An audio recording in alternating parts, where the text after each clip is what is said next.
Selamat datang dan selamat bergabung di channel Dongeng Malam. Bagi yang sudah mampir, jangan lupa tinggalkan jejak kalian dengan cara di-like dan komen video ini. Untuk kali ini, Dongeng Malam akan membawakan sebuah cerita dengan judul Santet Parangmaya. Kita mulai saja ceritanya. Jaya sudah bangun sebelum matahari muncul. Kebiasaannya sejak dulu, mandi air dingin, membuat kopi pahit, lalu berangkat kerja ketika dunia masih setengah tertidur.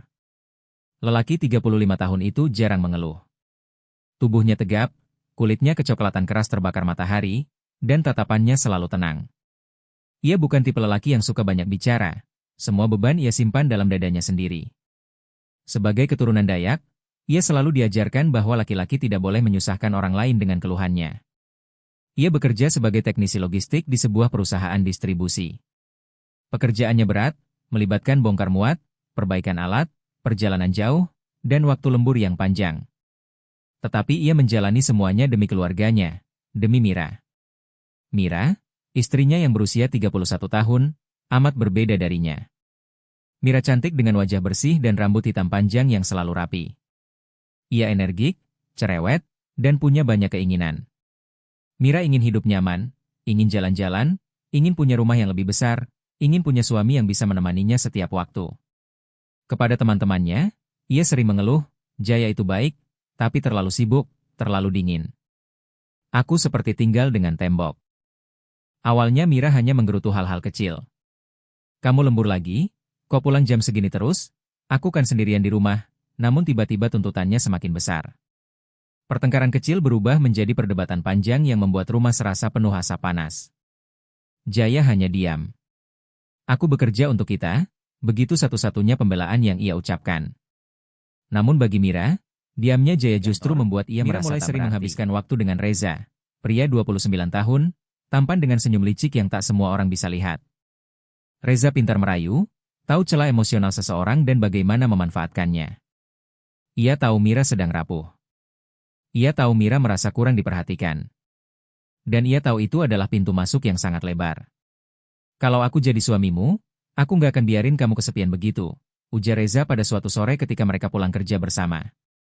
Itu hanya kalimat kecil. Namun cukup untuk membuat hati Mira bergetar. Mulai hari itu, Mira berubah. Ia sering pulang terlambat, sering berdandan lebih rapi, sering menyembunyikan ponselnya dari Jaya. Jaya menyadari perubahan itu.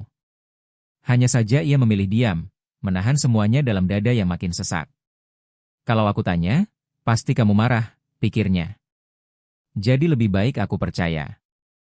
Tapi kepercayaannya perlahan berubah menjadi luka.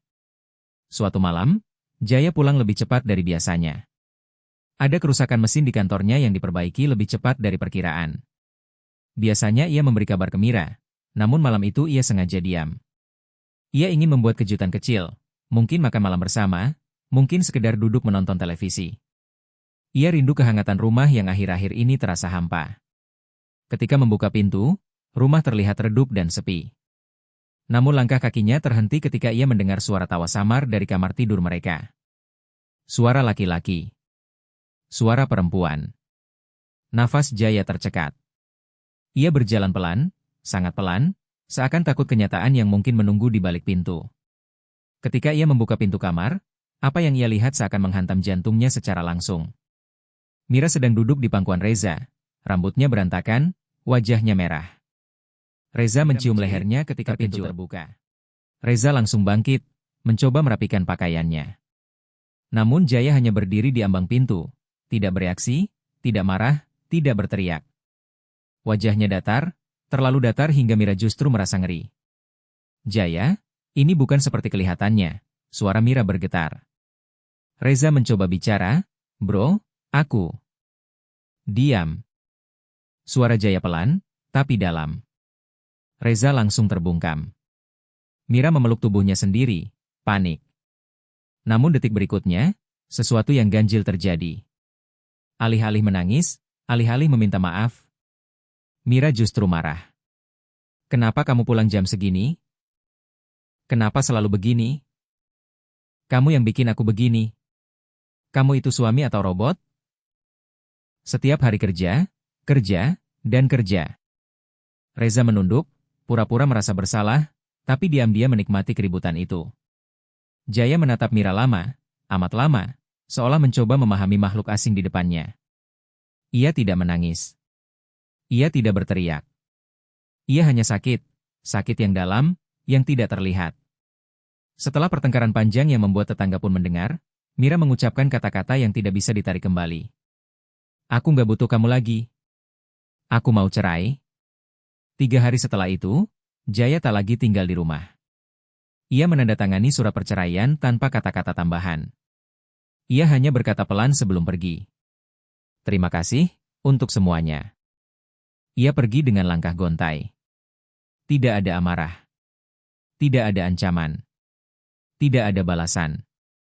Namun saat ia menatap Mira untuk terakhir kalinya, ada sesuatu yang berbeda di matanya. Dingin. Dalam. Seperti sesuatu yang selama ini tidur, akhirnya terbangun. Mira merinding saat melihat tatapan itu, tetapi ia mengabaikannya. Ia tidak tahu bahwa tatapan itu adalah permulaan dari kehancuran yang akan selesai. Mira memutuskan menikah dengan Reza.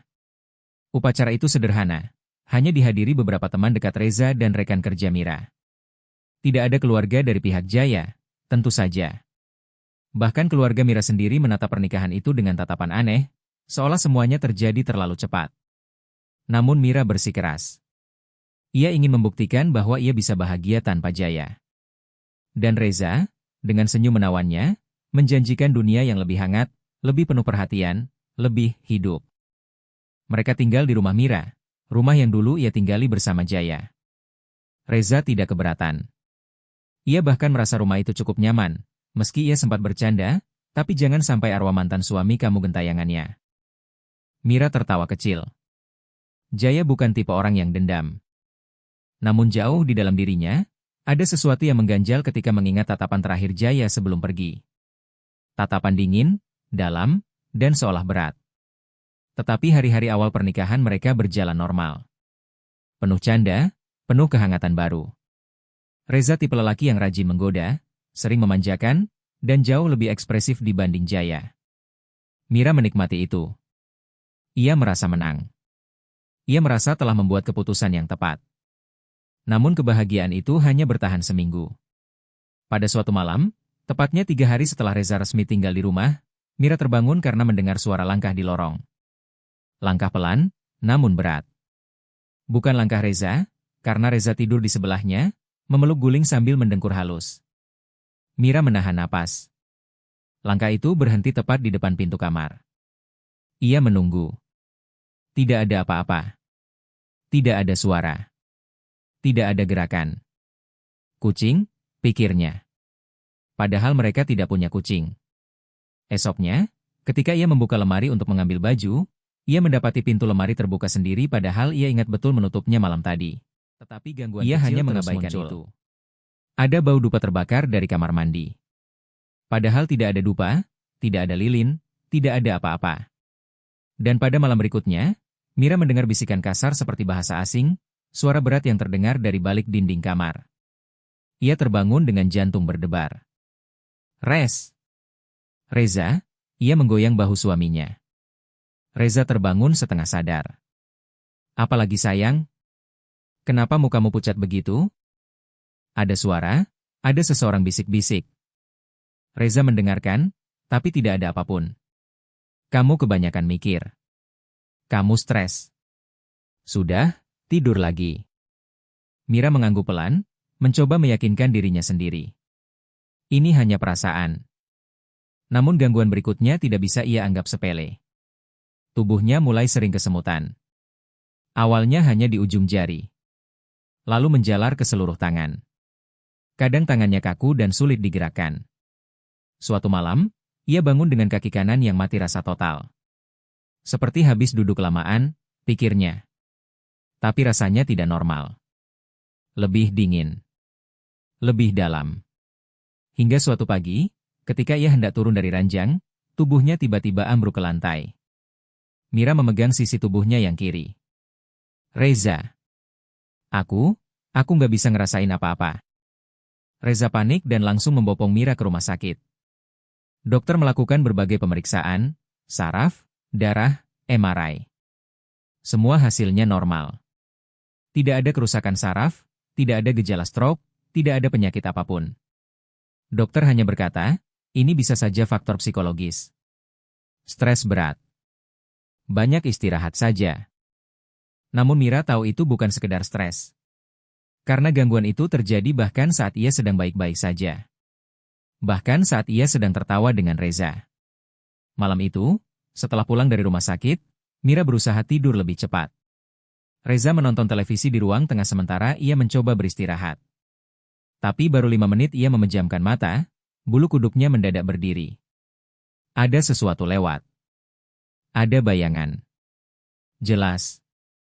Tinggi. Mira mendadak membuka mata dan melihat ke arah pintu kamar. Sebuah sosok hitam berambut panjang melintas cepat seperti angin. Tidak menimbulkan suara. Tidak menimbulkan jejak. Hanya bayangan bergerak, namun bentuknya terlalu jelas untuk disebut halusinasi. Jantung Mira seperti berhenti. Reza, bisiknya lirih. Ia bangkit dan berlari kecil menuju ruang tengah. Reza. Reza kaget dan berdiri. Kenapa lagi Mira? Reza, aku lihat ada orang. Tinggi. Rambutnya panjang, dia lewat depan pintu kamar. Reza terdiam sejenak. Mira bisa melihat wajahnya berubah sedikit. Seperti menahan sesuatu. Seperti mencoba tetap tenang meski ia juga merasakan sesuatu. Aku juga lihat tadi. Reza akhirnya mengaku. Mira menutup mulutnya dengan kedua tangannya. Kedua mata mereka saling berpandangan, dan untuk pertama kalinya sejak pernikahan mereka, rasa takut yang sama mulai merayap masuk ke dalam rumah itu. Gangguan itu bukan halusinasi. Bukan stres. Dan bukan kebetulan. Ada sesuatu yang mengikuti mereka. 2 minggu setelah dan itu baru muncul, kondisi Mira turun dengan cepat, lebih cepat dari yang bisa diterima akal sehat manapun. Kesemutan yang dulu hanya muncul sesekali kini berubah menjadi mati rasa yang menyebar dari jari-jari tangan hingga bahu, dari telapak kaki hingga ke pinggang. Setiap pagi, Reza harus membantu Mira bangun dari tempat tidur karena tubuh wanita itu terasa berat seperti lumpuh sebagian. Sayang, tangan kananku nggak kerasa lagi, bisik Mira dengan suara lirih suatu pagi. Reza terdiam, wajahnya pucat. Ia mencoba menekan lengan Mira. Wanita itu tak bereaksi sama sekali. Dalam 2 minggu, hampir separuh tubuh Mira seperti bukan miliknya. Ia terjatuh beberapa kali hanya karena tidak merasakan kaki kirinya saat melangkah. Reza panik. Ia membawa Mira ke beberapa dokter spesialis saraf, penyakit dalam, dokter rehabilitasi, bahkan sempat ke tes MRI. Hasilnya sama, tidak ada kelainan medis. Dokter-dokter hanya mengerutkan kening dan saling melirik, seolah takut mengatakan hal yang tidak masuk akal. Secara medis, istri Anda sehat, kata salah satu dokter. Tapi dia tidak bisa jalan, bentak Reza, hampir putus asa. Ya, saya tahu. Tapi tubuhnya menunjukkan kondisi normal. Tidak ada kerusakan saraf, tidak ada pendarahan, tidak ada penyakit autoimun. Jawaban itu hanya membuat Reza semakin takut. Jika yang merusak Mira bukan penyakit, lalu apa? Gangguan malam semakin brutal. Hampir setiap kali Mira tertidur, ia terbangun terengah-engah, memegangi dada. Dia duduk di sini, Mira menunjuk dadanya sambil menangis. Berat sekali, seperti ada orang naik ke atas tubuhku. Reza langsung memeluknya. Gak ada siapa-siapa Mir, itu cuma mimpi buruk. Namun ucapannya terhenti ketika ia sendiri mendengar suara garukan dari bawah ranjang. Pelan, ritmis, seperti seseorang sedang menyeret logam di atas lantai bawah. Tidak ada apapun. Namun suara itu terus terdengar, seakan sumbernya berada dekat, tapi tak terlihat. Mimpi buruk Mira juga makin jelas. Setiap malam, ia selalu bertemu figur yang sama. Seorang pria tua Dayak, kulitnya gelap, bertelanjang dada, tubuhnya penuh tatu etnik dari dada hingga lengan. Matanya putih, tanpa bola mata. Di tangannya, sebuah parang panjang berukir simbol-simbol suku. Ia berdiri di tengah hutan gelap penuh kabut. Tidak bergerak. Tidak berbicara. Hanya menatap Mira lama, seperti menunggu sesuatu. Saat terbangun, Mira selalu gemetar. Reza mulai memikirkan cara lain. Ini sudah melampaui logika medis. Mungkin kita harus cari bantuan orang pintar, katanya dengan suara rendah. Awalnya Mira menolak, tetapi tubuhnya yang makin membiru membuatnya pasrah. Lebam-lebam misterius muncul di lengan, punggung, dan kaki. Bukan seperti memar biasa, warnanya gelap, seperti bekas pukulan benda tumpul, padahal ia tidak pernah jatuh. Orang pintar pertama datang 3 hari kemudian. Namanya Pak Saman, seorang paranormal yang cukup terkenal di daerah itu. Begitu masuk rumah, ia langsung mengernyit. Udara di sini berat, gumamnya. Ada sesuatu yang mengikuti kalian. Ia meminta waktu sebentar untuk menyiapkan ritual. Ia menaburkan garam ke 4 sudut kamar, menyalakan dupa, lalu duduk bersila sambil membaca mantra dengan suara pelan. Namun belum 5 menit, tubuhnya mengejang. Matanya membesar, wajahnya memucat. Ia tiba-tiba menekuk tubuh ke depan dan memuntahkan darah segar ke lantai. Reza panik. Pak Saman terhuyung sebelum berpegangan ke dinding. Ia menghapus darah di bibirnya, tangan gemetar hebat. Ini, suaranya parau. Ini bukan santet biasa Nak Reza, bukan juga arwah gentayangan biasa. Ini kiriman yang pakai perantara, bangsa hutan. Wajahnya pucat setengah mati. Ia segera membereskan barang-barangnya, menolak melanjutkan ritual. Saya tidak sanggup. Energinya terlalu tua, terlalu kuat. Reza ingin marah, tapi melihat tukang spiritual itu sendiri hampir tumbang, ia tidak punya kata-kata. Keadaan Mira makin menakutkan. Tubuhnya semakin kebiruan hingga menyerupai seseorang yang baru saja mendapatkan kekerasan fisik. Tangan kirinya mulai kaku dan melengkung seperti orang yang mengalami stroke berat. Suaranya melemah, sering tersendat seperti orang yang kehilangan kontrol atas ototnya. Malam itu, ketika Reza sedang mengganti kompres di dahi Mira, hawa dingin tiba-tiba menusuk ruangan. Udara seperti membeku. Reza merasa bulu tengkuknya berdiri. Ia menoleh ke sudut kamar, dan di sana, berdiri bayangan setinggi 2 meter.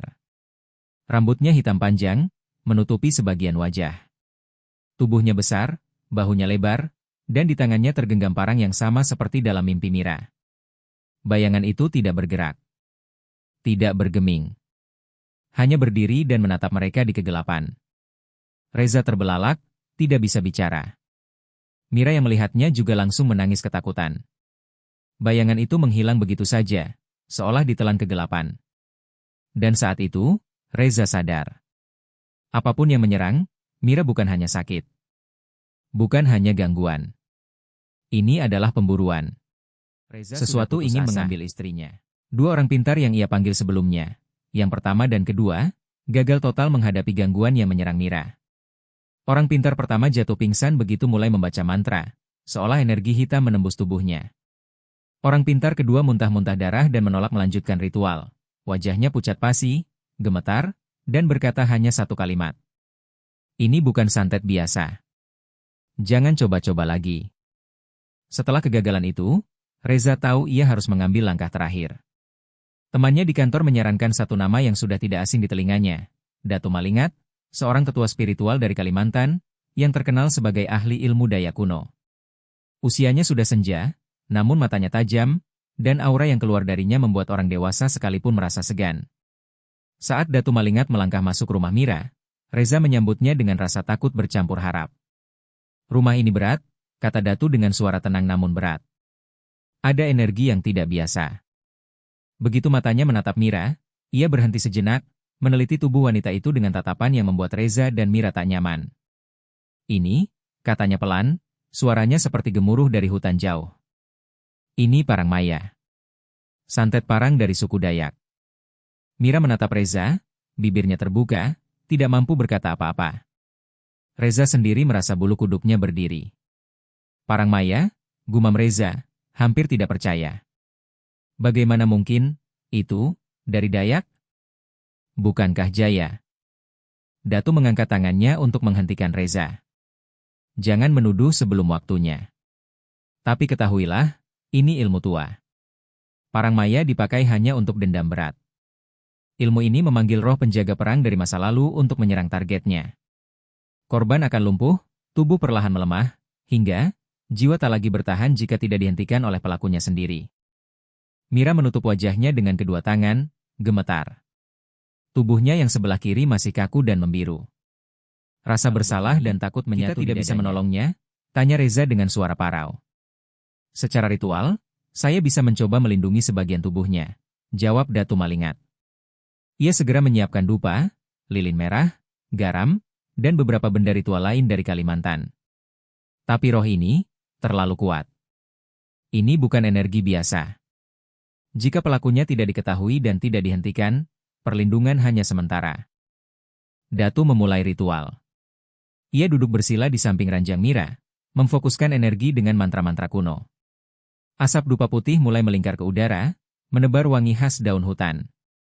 Namun sesaat kemudian, ruangan terasa bergetar. Lampu kamar berkedip-kedip dan kemudian pecah satu persatu. Suara logam berat terdengar beradu, seperti parang digerakkan tanpa terlihat. Reza menahan napas. Tubuhnya kaku karena ketakutan. Mira yang melihat seluruh kejadian langsung menjerit dan menunduk, merasa terhimpit oleh hawa gelap yang memenuhi ruangan. "Stop, saya tidak bisa." Datu Malingat akhirnya berkata, suaranya gemetar sedikit. Ia membuka matanya lebar-lebar, menatap ke sudut kamar. Ini bukan sekedar roh penjaga perang. Energi dendam ini berasal dari seseorang yang menguasai ilmu Dayak lama. Dendamnya sangat berat, dan pelakunya tidak akan berhenti kecuali targetnya dihancurkan atau pelakunya sendiri menghentikannya. Reza menelan ludah. Matanya menatap Mira. "Mira, kau yakin ini Jaya?" Mira hanya menunduk, air mata mengalir deras di pipinya. Suaranya hampir tak terdengar ketika ia menjawab, Aku salah, aku menghina dia, aku membuat hidupnya hancur, aku takut." Reza menunduk, memeluk Mira sekuat tenaga. Ia merasa marah, bingung, dan takut sekaligus. Ia tahu ini lebih dari sekedar ilmu hitam biasa. Ini dendam yang nyata, yang tak bisa diterobos logika atau sains. Kalian harus mengerti satu hal, Parang Maya hanya bisa dihentikan oleh pelakunya sendiri. Siapapun yang mencoba menghalangi dari luar, hanya akan terluka atau gagal. Rumah ini berat karena target dan pelaku terhubung oleh ikatan yang sangat kuat. Itu sebabnya dua orang pintar sebelumnya jatuh, muntah darah, bahkan hampir mati. Reza mengerang. Kalau begitu, apa yang bisa kita lakukan sekarang? Selama pelaku tidak dihentikan atau dia tidak mau berhenti, perlindungan yang bisa aku berikan sangat terbatas. Aku bisa mencoba menahan sebentar energi itu, tapi itu tidak akan lama. Kalian harus menyiapkan diri untuk yang terburuk. Mira menunduk, dada sesak, tubuhnya yang sebelah kiri kaku. Rasa bersalah yang ia rasakan bercampur dengan ketakutan, menyadarkan betapa besar kesalahannya terhadap Jaya. Ia menangis terseduh-seduh, menyadari dendam yang kini menghantui dirinya bukan sekedar akibat mistis, tapi akibat dari pengkhianatan dan perilakunya sendiri. Reza menggenggam tangannya erat. "Mira, kita akan cari jalan. Aku akan cari tahu siapa yang mengirim ini."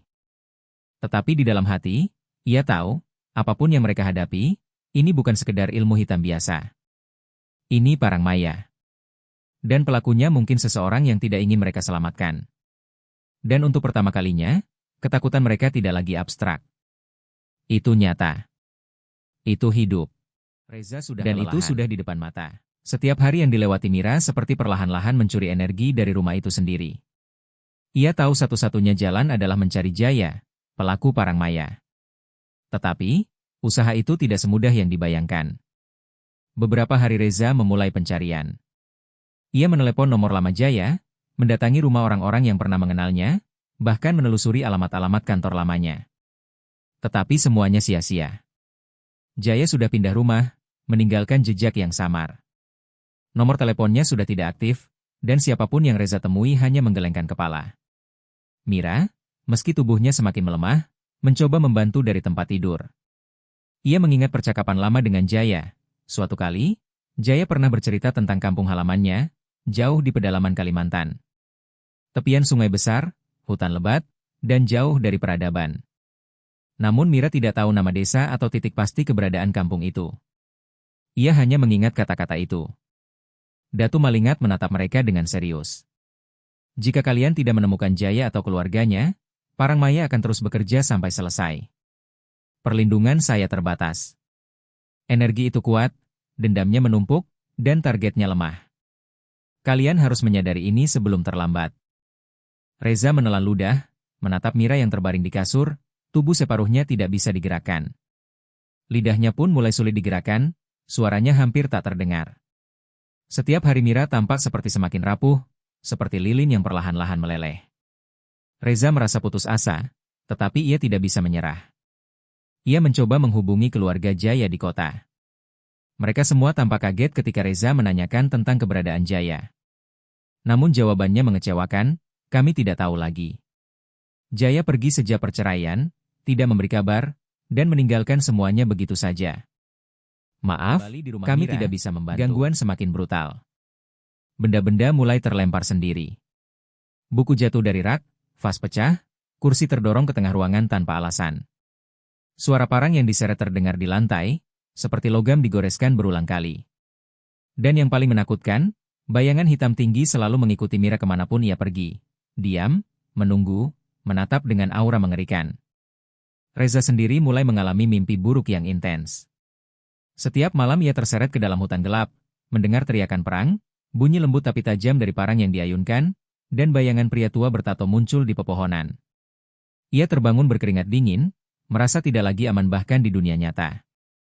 Ia memohon pada Datu Malingat agar mencoba ritual sekali lagi. Namun Datu menolak dengan tegas. Aku hampir kehilangan nyawa saat ritual kemarin.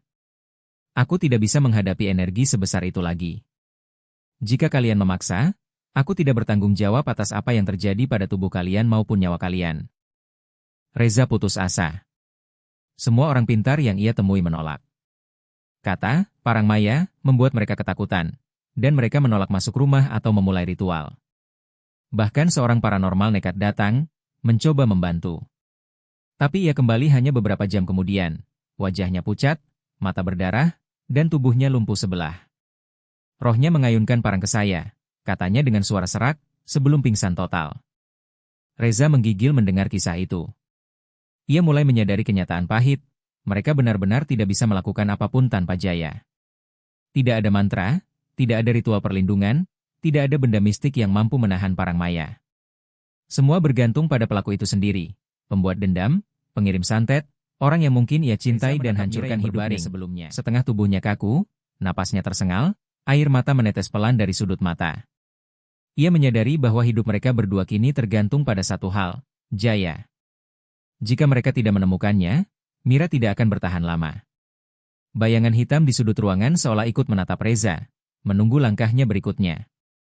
Reza menggenggam tangan Mira erat, berbisik di telinganya, aku akan mencari Jaya, aku tidak akan menyerah. Namun hatinya tahu, mencari Jaya di pedalaman, di kampung yang bahkan Mira sendiri tidak tahu lokasi pastinya, seperti mencari jarum di tengah hutan belantara. Energi dendam parang maya semakin menekan mereka. Rumah yang dulu terasa hangat kini menjadi sarang ketakutan, penuh aura gelap yang semakin pekat setiap malam. Reza menunduk, menatap wajah Mira yang lemah, dan menyadari satu hal yang menakutkan, parang maya bukan sekedar santet biasa. Ini dendam yang hidup, bergerak, dan menunggu eksekusi terakhirnya, dan satu-satunya yang bisa menghentikannya adalah Jaya sendiri. Dan Reza tahu, waktu mereka semakin di kasur. Tubuhnya yang dulu lemah kini semakin mengenaskan, bagian demi bagian tampak seperti membusuk perlahan, kulitnya kebiruan dan muncul bekas seperti irisan halus, halus namun jelas. Setiap gerakan sedikit saja membuat Mira merintih kesakitan. Reza menatapnya dengan mata sembab, dada sesak, merasakan ketidakberdayaan yang belum pernah ia rasakan sebelumnya. Bayangan roh itu semakin jelas di matanya. Tinggi, berkulit merah gelap, bermata putih sepenuhnya, dan menggenggam parang besar berukir simbol-simbol Dayak. Setiap kali muncul, hawa di rumah membeku, seperti seluruh udara tersedot oleh entitas itu. Reza bisa merasakan energi dingin yang menusuk tulang, seakan roh itu hidup dan bernapas di dalam ruangan. Datu Malingat akhirnya memutuskan untuk berbicara jujur, menatap kedua manusia muda itu dengan pandangan berat. Kalian harus tahu kebenaran, karena ini tidak akan berhenti. Parang maya hanya bisa dihentikan oleh pengirimnya sendiri. Atau, jika targetnya mati. Mira menjerit, suaranya pecah seperti kaca. Jangan katakan itu. Aku nggak mau mati. Ia menggenggam selimut sekuat tenaga, matanya membelalak, air mata deras membanjiri pipinya. Reza menunduk, menahan napas, hatinya remuk. Ia tahu bahwa jika tidak menemukan Jaya, tidak ada satupun ritual atau mantra yang bisa menghentikan parang maya. Roh penjaga itu akan terus mengeksekusi tubuh Mira perlahan, hingga sampai tidak ada lagi yang bisa diselamatkan. Dalam keputusasaan, Reza mencoba segalanya. Ia menelusuri informasi lama, teman-teman Jaya, kantor lamanya, dan bahkan bengkel tempat Jaya dulu bekerja di pinggiran kota. Beberapa pekerja bengkel mengingatnya, "Oh, dia kerja di sini beberapa bulan lalu, tapi sudah pergi sebulan lalu." Tidak memberi kabar ke siapapun. Reza menelan ludah. Seperti biasa, Jaya selalu meninggalkan jejak samar, sulit diikuti. Malam itu, Reza kembali ke rumah Mira dengan tangan kosong, hati penuh rasa cermin. Ia mencoba melihat dirinya sendiri, tubuh yang setengah mati rasa, kulit yang membiru dan memar, nyaris tak mampu digerakkan. Dan di belakang pantulan matanya, roh itu muncul. Sosok tinggi berkulit merah gelap, mata putih, dan parang besar berukir yang sama dari mimpi-mimpinya. Mira menjerit, suara tercekik di tenggorokan. Tubuhnya menegang, jantungnya seperti berhenti. Tak lama, Mira pingsan, jatuh lemah di ranjang. Sejak malam itu, roh itu semakin berani menampakkan diri. Tidak lagi hanya di sudut kamar, tetapi di setiap sudut rumah. Seolah-olah ia menunggu waktu eksekusi terakhir. Setiap gerakan Mira diikuti bayangan itu. Setiap kali Reza menatapnya, ia bisa merasakan tatapan yang menembus jantung, dingin dan mematikan. Reza duduk di samping ranjang, menggenggam tangan Mira yang dingin, dan menangis. "Jaya, aku minta maaf, aku tidak tahu harus berbuat apa. Aku tidak tahu apa yang kau rasakan. Tolong dengar aku, entah kau di mana." Ia menutup mata, berbisik dalam hati, berharap Jaya entah mendengar permintaan maafnya. Ia tidak tahu harus melakukan apa lagi. Semua orang pintar menolak, semua ritual gagal. Datu Malingat pun hanya bisa memberikan perlindungan sementara yang terbatas. Malam itu, Reza duduk terdiam di samping Mira, melihat bayangan roh yang melayang di atas ranjang. Sosok itu mengangkat parang berukir, menatap Mira tanpa emosi, dan perlahan-lahan menurunkan pandangannya ke tubuh separuh lumpuhnya. Tidak ada suara, hanya hawa dingin yang menekan dada Reza, membuat napasnya yang paling mengerikan. Tubuhnya yang dulu separuh lumpuh kini tidak bisa digerakkan sama sekali. Setiap otot, setiap sendi, kaku dan tak mampu merespons. Lidahnya hampir tidak bisa digerakkan, sehingga ia tidak bisa berbicara sama sekali. Matanya selalu terbuka, menatap kosong ke satu titik, seolah melihat sesuatu yang hanya dia yang bisa lihat, sesuatu yang menakutkan, hidup, dan siap memusnahkan dirinya. Reza tetap berada di sampingnya, merawat Mira sekuat tenaga. Ia mengganti posisi tubuh Mira agar lukanya tidak tertekan, memberi minum dengan sendok, membasuh wajahnya, menutupi tubuhnya yang dingin dengan selimut tebal. Namun hari demi hari, mentalnya terkikis. Setiap langkah yang ia ambil terasa sia-sia, setiap napas Mira yang tersisa seperti jarum waktu yang menipis. Malam itu, udara di rumah begitu sunyi. Lampu-lampu padam satu persatu, meninggalkan gelap yang pekat. Reza duduk di samping ranjang, memeluk Mira, berbisik lirih, memohon pada apapun yang mungkin mendengar, berharap keajaiban akan datang. Tiba-tiba, roh pembawa parang maya muncul lagi, lebih jelas daripada sebelumnya. Sosok tinggi berkulit merah gelap, mata putih sepenuhnya, menggenggam parang besar yang berukir simbol suku Dayak. Ia berdiri di ujung ranjang, menatap Mira tanpa emosi, tubuhnya seperti energi hidup yang keluar dari kegelapan. Reza menjerit, mencoba menahan tubuh Mira, tapi tubuh wanita itu terangkat sedikit dari kasur, seperti ditarik oleh energi tak terlihat. Reza merasa seakan seluruh rumah dipenuhi hawa dingin dan tekanan berat. Parang yang dipegang roh itu berayun perlahan, menimbulkan suara logam yang menembus udara. Tidak ada luka yang terlihat, tidak ada darah yang keluar, tetapi suaranya terdengar seperti besi menembus daging dari matanya dalam. Terbuka lebar, napasnya tersengal. Reza menggenggam tangannya, menundukkan kepala, menangis. Ia tidak bisa melakukan apapun. Tidak ada mantra, tidak ada benda mistik, tidak ada Datu Malingat yang bisa menghalangi kekuatan itu. Lama kemudian, dengan suara napas yang tersisa dan tatapan kosongnya, Mira menghembuskan napas terakhir. Tubuhnya jatuh perlahan ke kasur, seolah energi dari dalam dirinya dipotong dari akar, tanpa ada luka fisik, tanpa ada darah. Suara besi yang menembus daging itu berhenti. Tubuh Mira tetap kaku, tidak bergerak lagi. Reza menjerit histeris, memeluk jasad Mira. Tangisannya memenuhi rumah yang kini hening. Tidak ada lagi bayangan di sudut kamar. Tidak ada bisikan. Tidak ada suara logam. Suasana begitu sunyi hingga jantungnya terasa berdetak terlalu keras di telinga sendiri. Keesokan harinya, Datu Malingat datang. Ia menatap tubuh Mira dengan mata tajam, kemudian menundukkan kepala. Suaranya berat ketika berkata, Parang Maya sudah selesai bekerja. Reza menatap Datu dengan mata membelalak. Berarti tidak bisa disembuhkan? Datu menggeleng. Tidak. Santet ini berhenti bukan karena disembuhkan, tapi karena targetnya sudah mati. Itu satu-satunya cara Parang Maya berhenti jika pelakunya tidak diketahui atau tidak bisa ditemui. Energi dendam itu selesai karena sudah menuntaskan misinya. Reza menunduk, menatap Mira, merasa hancur.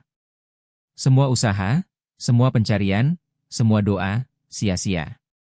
Ia memandangi jasad wanita yang dulu dicintainya, menyadari bahwa dendam yang diciptakan Jaya, Parang Maya yang hidup dari suku Dayak, kini telah mengambil segalanya.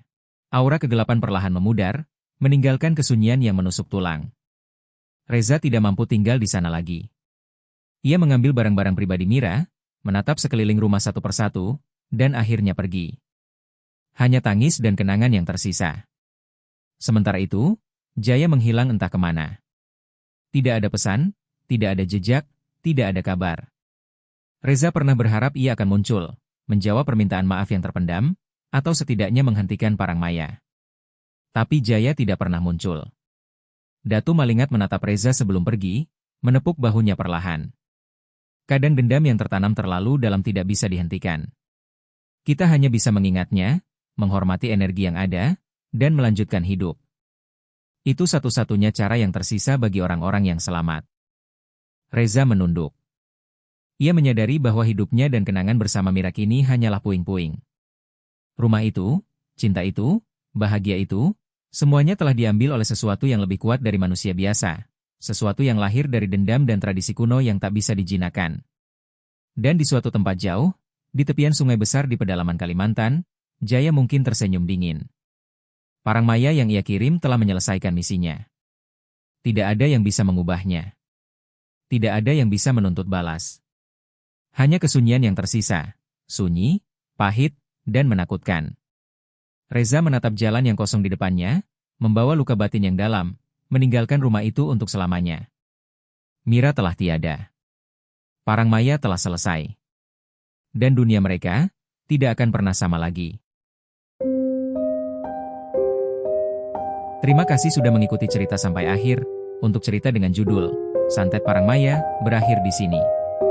Akan banyak lagi cerita-cerita menarik yang akan dibawakan Dongeng Malam. Jadi silahkan di-subscribe channel ini agar tidak tertinggal cerita-cerita menarik dari video berikutnya. Dan jika kalian suka dengan cerita-cerita seperti ini, silahkan di-share video ini agar channel ini bisa lebih berkembang lagi.